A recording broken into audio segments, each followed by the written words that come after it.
இன்றைக்கி வீடியோவில் பீர்க்கங்காய் கிரேவி தான் நம்ம எப்படி செய்கிறதுன்னு பார்க்க போகிறோம். இப்போ நீங்கள் பார்த்துட்ருக்க இந்த பீர்க்கங்காய் கிரேவியை செய்கிறதுக்கான இன்க்ரீடியன்ட்ஸ் என்னென்னா, ஆக்சுவலி இந்த ப்ரிப்பரேஷன் நான் தான் பண்ணேன். எங்கள் அம்மா எனக்கு கைட் பண்ணாங்க.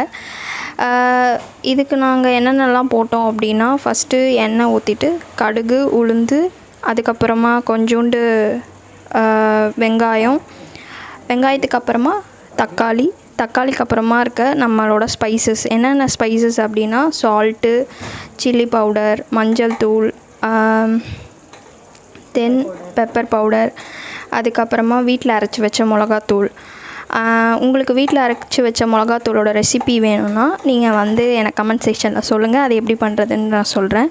ஸோ இதெல்லாம் போட்டு நல்லா வதக்கிட்டு நம்ம அந்த ஸ்பைசஸ் எல்லாத்தையும் போட்டு கலரின பிறகு நம்ம பீர்க்கங்காவை லாஸ்ட்டாக போட்டுடலாம். ஸோ இது சப்பாத்தி, தோசை அண்ட் எல்லாத்துக்கும் இந்த மாதிரி இதுக்கெல்லாம் சைடிஷாக நம்ம அதை எடுத்துக்கலாம். சாப்பாடுக்கும் நம்ம யூஸ் பண்ணிக்கலாம். ஸோ இது எப்படி இருந்துச்சுன்னு நீங்கள் சாப்பிட்டுட்டு உங்களுக்கு டேஸ்ட் பிடிச்சிருந்தா லைக் பண்ணுங்கள், சப்ஸ்கிரைப் பண்ணுங்கள், ஷேர் பண்ணுங்கள் வீடியோவை. தேங்க்ஸ் ஃபார் வாட்சிங். பாய்.